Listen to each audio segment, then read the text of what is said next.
She wasn't supposed to be there. He had said it himself.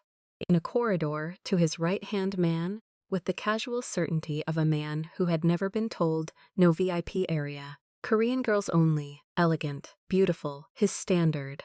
Peyton Avery heard every word. She was 3 weeks and 4 days into her job as executive secretary at Kang Damon's luxury import-export company. A front office built on quiet power and quieter records. She was black, beautiful, precise.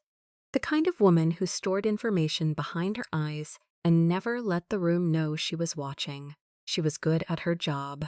She had always been good at it. The problem was that being good had never once made her visible in the rooms that mattered. Damon was the man the room organized itself around. Angular jaw, controlled expression, black suit with the first button open. And climbing his neck, a black and blood-red dragon tattoo that moved when he turned his head. His subordinates called him the Standard. He had earned the name. When Peyton walked into his office with documents to sign and told him she would be at that party, not as an employee but as a problem, he had no answer ready.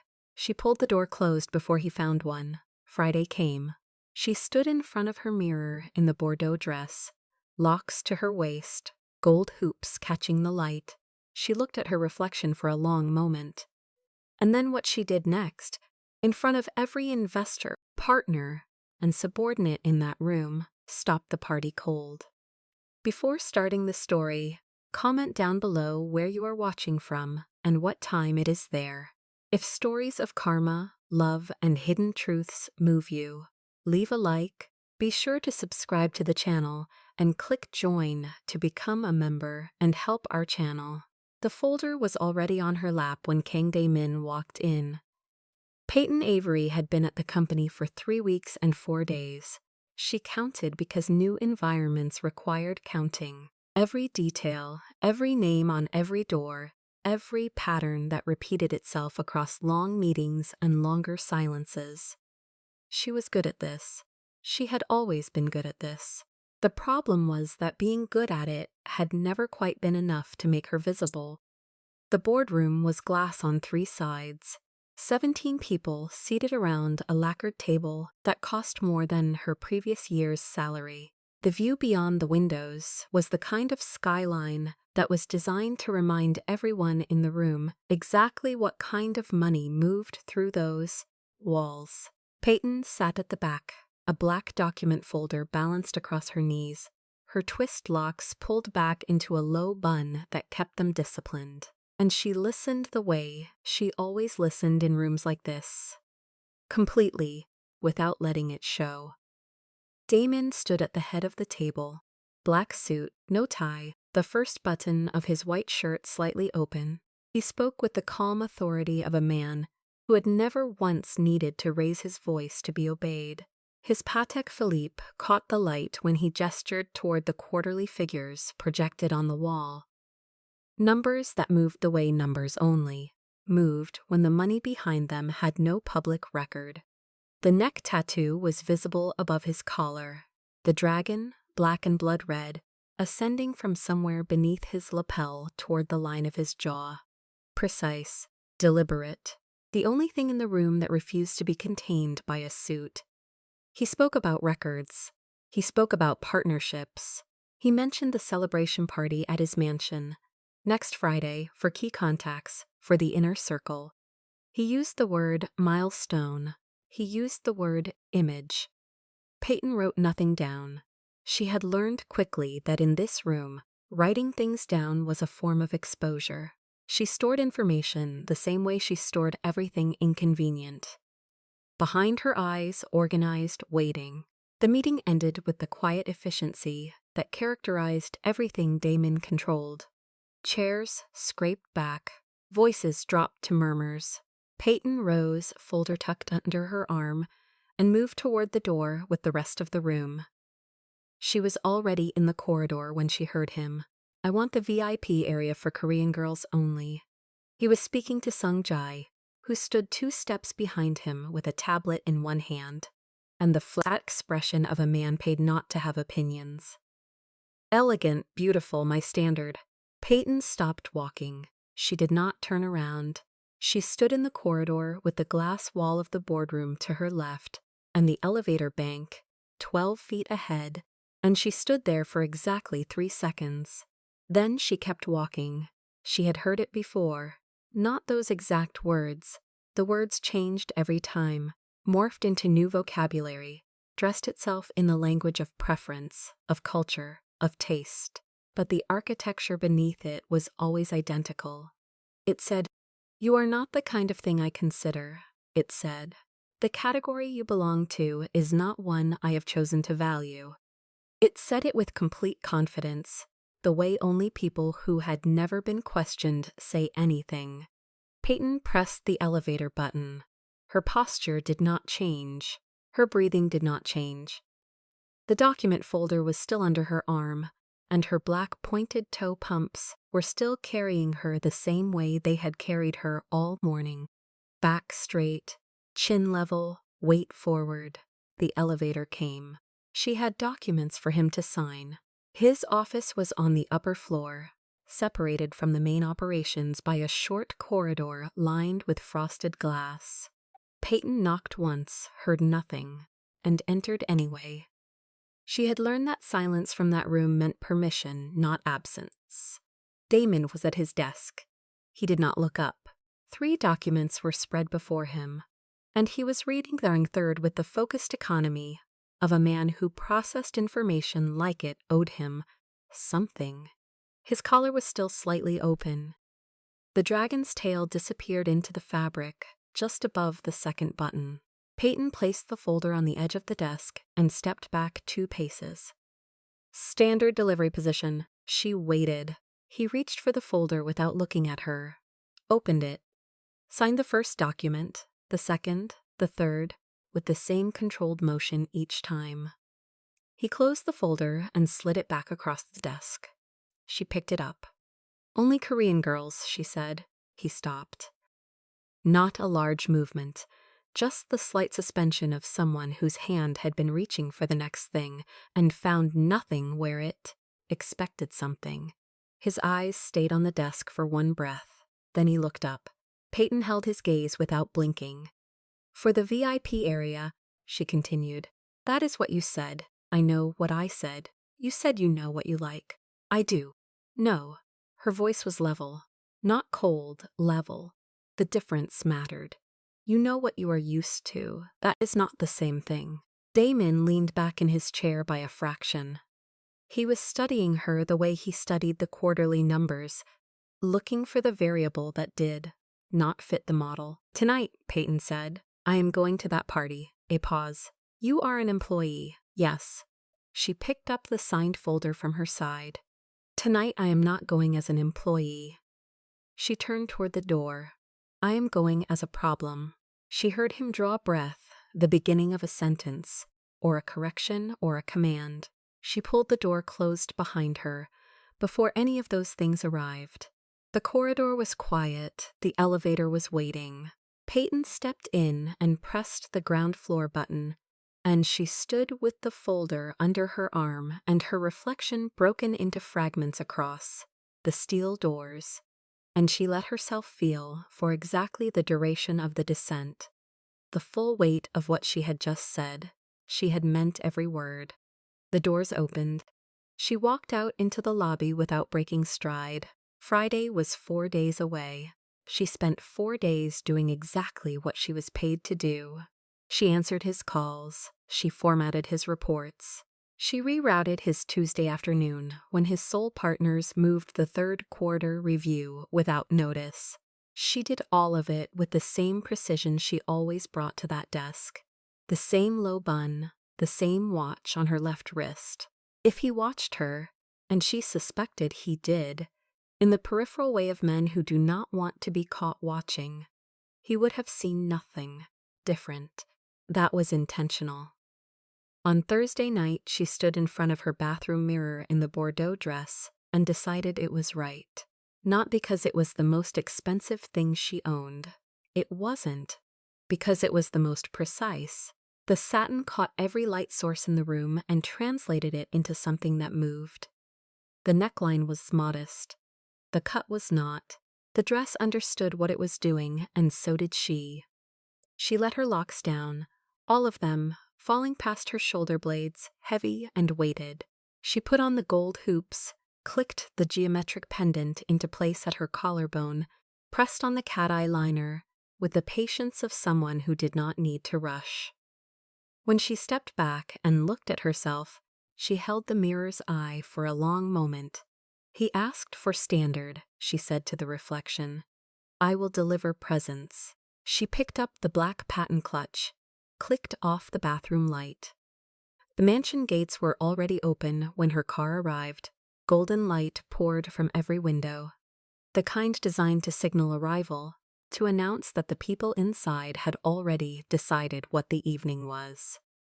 Valets moved along the driveway. Music came from past the main entrance, low and orchestrated, the kind that functioned as architecture. Peyton's stepped out of the car.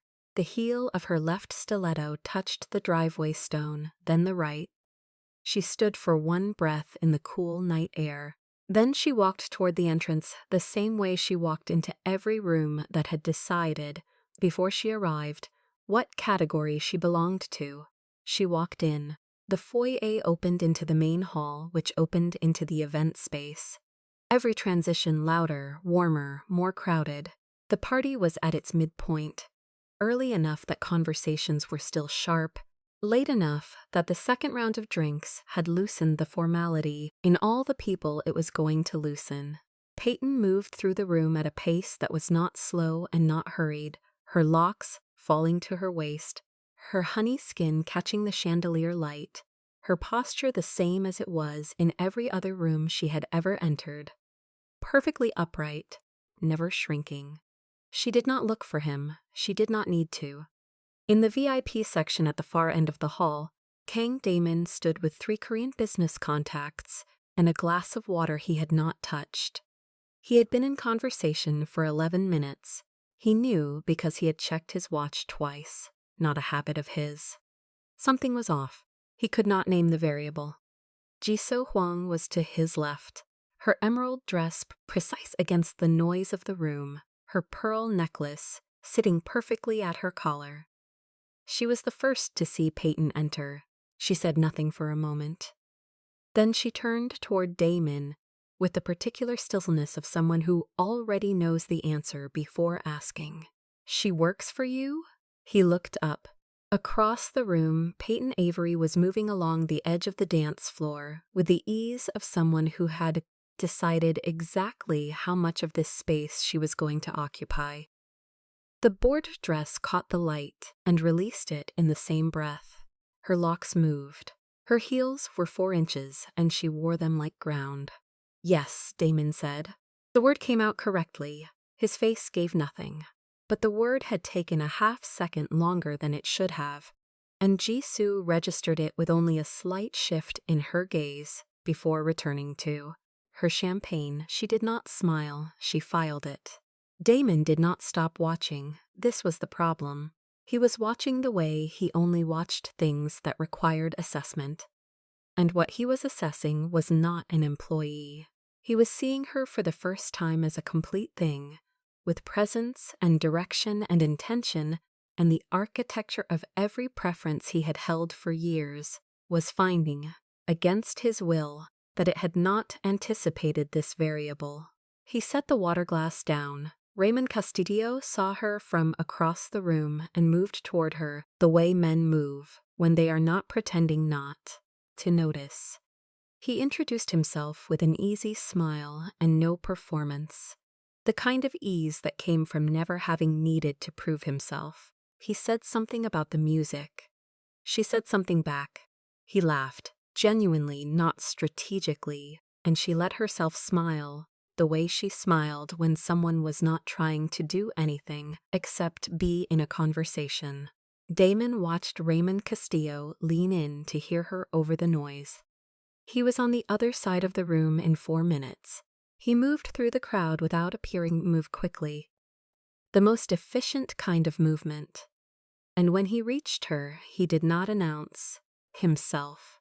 He simply was there, standing slightly closer than professional distance, his collar still slightly open, the dragon ascending along his neck in the chandelier light.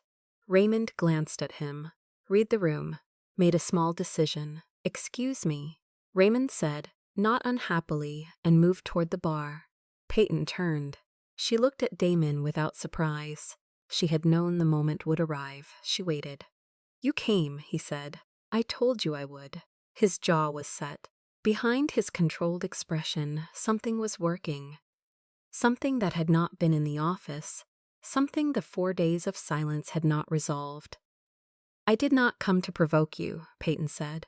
Her voice was the same level it had been in his office, standing 2 paces from his desk, folder in hand. "I came to educate your eye." He held her gaze. Around them the party continued, music, voices, expensive fabric in motion. Sung Jae stood 12 feet away, earpiece in, expression flat, watching his employer in the middle of a conversation that had no category in his operational experience. Damon had crossed the room to reclaim something. He understood now, standing in front of her, that he had lost it the moment he stood up. He stood there for 3 seconds, which was 2 seconds longer than Kang Damon had ever stood anywhere without a next move. Sung Jae adjusted his weight, watching his employer the way a doctor watches a patient who has just done something unexpected. Not alarmed, not yet, but attentive in a new way. Damon turned and walked back toward the VIP area, not quickly, not slowly, with the measured pace of a man reclaiming the geometry of a room. He settled back into the reserved corner, the low velvet chairs, the section separated from the main floor by the change from marble to dark wood. Private without a door, he sat. He picked up the water glass. He did not drink from it. He held it. Jisoo Hwang was nearby, her attention distributed across the room in that careful way of hers. She did not look at him directly. She was, he understood, being professionally courteous by not looking at him directly. Sung Jae took up his position 3 feet to the right. The earpiece was silent. This was his section, his party, his guests, his standard. What had happened in the center of the room was a conversation, nothing more. He had addressed a provocation from an employee, and he had addressed it, and that was all. He almost believed it. Peyton Avery did not look in his direction for 7 minutes. He knew, because the party had a rhythm, and she moved through it with intention. The dance floor at its edge. A brief exchange near the bar, a moment at the tall windows where the city beyond was just light and distance. She did not perform for him. She did not check whether he was watching. Everyone in rooms like this knew the architecture. You display, you check, you adjust. She was not adjusting. She had arrived in a fixed state and the room was moving around her, not the other way. He was still watching when she turned. Not toward him at first, toward the room in general, the wide, slow turn of someone deciding what comes next. Then the angle shifted. She looked at the V section. She looked at him. She began to walk. There was nothing hurried in it. The Bordeaux dress caught the light with every step, not by design, by physics. The locks moved. The 4-inch heels covered the marble, and then the dark wood of his section in a pace that the room began to register before it understood why. Jisoo set her champagne down. Raymond Castillo, halfway across the hall, stopped mid-sentence with a Korean architect and forgot what he was saying. 2 of Damon's associates turned. Sung Jae's hand moved toward his jacket and then stopped. This was not that kind of room. This was not that kind of situation.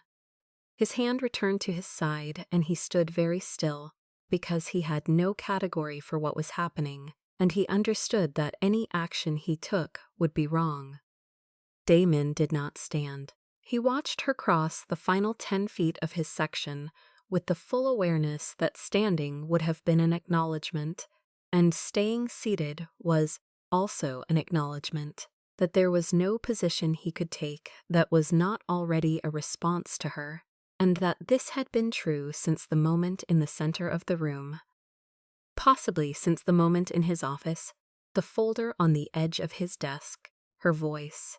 Você sabe do que está acostumado, não do que gosta. She stopped in front of him close. Closer than was professional, closer than was accidental.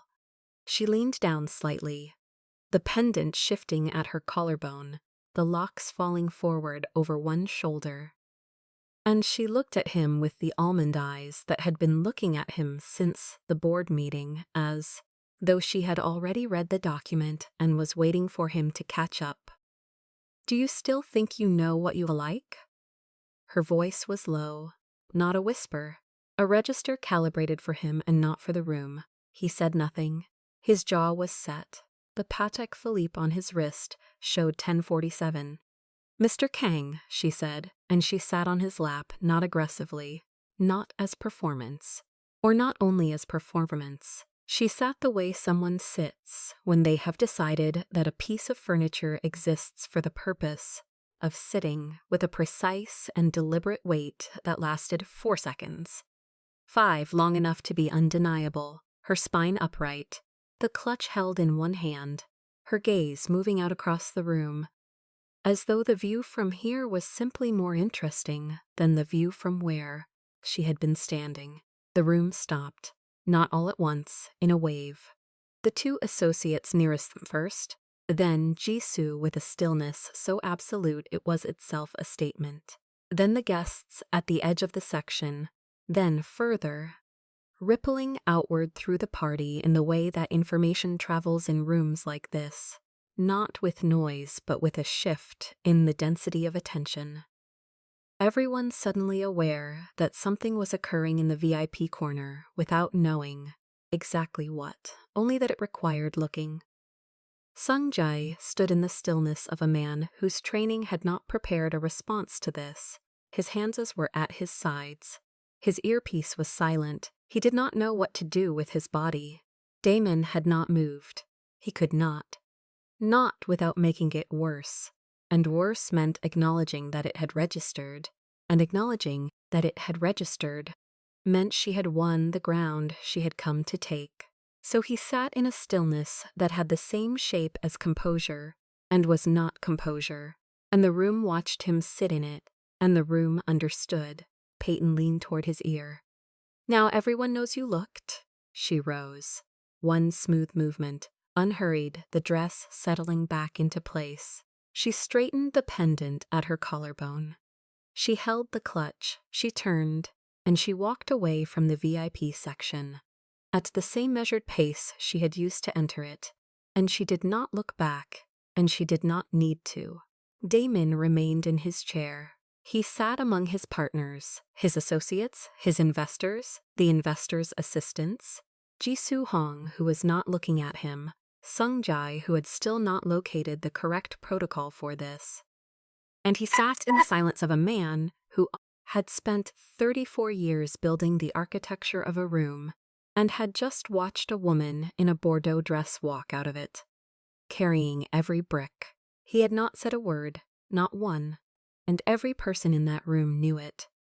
Damon found her on the terrace. She was standing at the stone railing, the city lights scattered below her like something broken. The Bordeaux dress caught the wind for a moment. She didn't turn when she heard his steps. He stopped a few feet behind her. You made your point. I made an impression. She turned then, slow, unhurried. Those are different things. The terrace was narrow. The distance between them was not. He moved closer and she let him. Not retreating, not leaning in, just standing. Reading him the way she'd read the boardroom that morning. His voice dropped. You could have walked away after the meeting. So could you. He looked at her then. Not the way a boss looks at someone who works for him. The way a man looks at something he doesn't know how to want correctly. His jaw was set. His eyes were not. He moved closer still. One step. The dragon tattoo at his neck caught the terrace light. The blood-red scales sharp against his collar. His hand lifted, almost, a reach that stopped itself halfway. Peyton pressed 2 fingers flat against his chest. Not a push, barely any pressure, but it stopped him completely. Respeto antes de desejo, she said. Low, clear. Pedido de disculpas de bejo. He didn't move. She held his gaze for 3 full seconds. Then she lowered her hand, stepped past him, and walked back through the glass doors into the party. He stayed on the terrace alone, his palm open at his side, looking at the lights she had left him with. The meeting the next morning started at 8. Peyton arrived at 8:03. Not late. She had taken time to press her blazer, to pull her lokes into the low bun, to put on the gold hoops and the black watch. She walked into the glass-walled boardroom expecting silence or a formal termination, or both. What she found was every sector chief already seated, and Damon standing at the head of the table, with a phone screen turned outward in his hand. "Sit down," he said, not unkind. She sat at the back document folder in her lap, the same chair as the day before. Damon set the phone on the table. Last night generated 47 direct messages by midnight. Investors. Marketing directors from 3 firms we have been trying to bring in for 2 quarters. He paused. Every single one asked one question. Jisoo Hwang, seated across the table, already knew the answer. The faint line at the corner of her mouth said so. They asked who she was. Damon looked at Peyton. Not about the venue. Not about the product presentations we ran for 4 hours. Not about the 15 women in the VIP area. He turned to the room. They asked about the woman in the Bordeaux dress. No one at the table moved. What she did last night, with a dress and a refusal to be invisible, generated more brand interest in 6 hours than the last 2 sponsored events combined. He looked back at her, one steady look. The provocation was the best image move this organization has seen in a year, and I was the last person in the room to understand it. Peyton kept her hands still in her lap. She did not smile, she did not speak. She waited. "I need to correct something," Damon said. His voice was the same voice he used in every meeting. Controlled, precise. But what was behind it was different. What I said at the record sales meeting, about the VIP area, about the standard, about who belongs in certain rooms. He looked directly at her, not past her, not through her, at her. It was wrong. The room was very quiet. "You told me I knew what I was accustomed to, not what I liked." He put the phone in his pocket. "You were right. And you were the only person in this company with the courage to say it where I could hear it. I'm creating a new project. Events strategy and female representation in client-facing initiatives. It's mine to build and yours to lead." He said it the way he said everything, without ceremony, without excess. "Not because you called my attention. Because you were the only person in the room who corrected the owner instead of agreeing with him." She held his gaze a moment longer than was required. Then, "My price went up." Jisoo Hwang looked down at the table. Something that might have been a smile if it had been allowed to finish. Damon blinked. Once. "I'll have the terms drawn by Friday. I'll review them Monday." Peyton stood, tucked the document folder under her arm, and walked out of the boardroom with her back straight and her heels quiet on the floor. 3 weeks later, the company held another party. Peyton had designed it. Not the catering, not the flowers. She had designed who would be in the room, the guest list, the invitation language, the image at the door. Women of every background in the VIP area, she had rebuilt from a preference into something that looked like the world. She arrived last, which was a choice. The party was already full when she walked in. The room turned, the way rooms turn, when someone enters who carries something you can't name. She did not pause. She moved through the space slowly, stopping to greet people, to receive congratulations, to answer questions she had already prepared for. Damon was waiting near the terrace. He did not cross the room this time. He stood where he was and watched her come to him at her own pace. The Patek Philippe caught the light on his wrist. His face held the expression she had memorized without meaning to. Controlled at the surface, working hard underneath. When she reached him, they stood side by side, looking at the room she had made. "How does it feel?" he asked. She surveyed it. The women in the space that had been declared off-limits 3 weeks ago. The investors who had sent messages at midnight, now shaking hands with clients she had personally selected. The room doing exactly what she said it would. "Like a standard," she said. He turned to look at her. She let him look. She did not turn back. The door between them was still open. She had not walked through it, and she was not closing it. That was its own kind of answer, one that could not be argued with or claimed or reduced to a preference. She had never been the problem. She had been the standard he never had the courage to desire out loud. It was not a decision she would make tonight. If you want to watch all the stories without any ads and also get access to bonus scenes, extended epilogues, and exclusive spicy chapters, head over to our Patreon.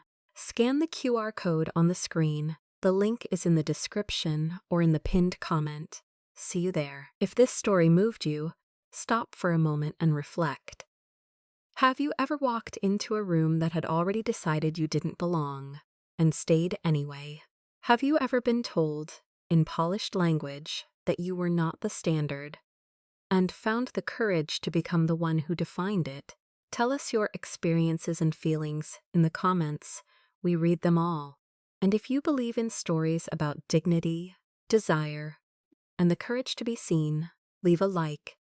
Be sure to subscribe to the channel and click join to become a part of our community and help the channel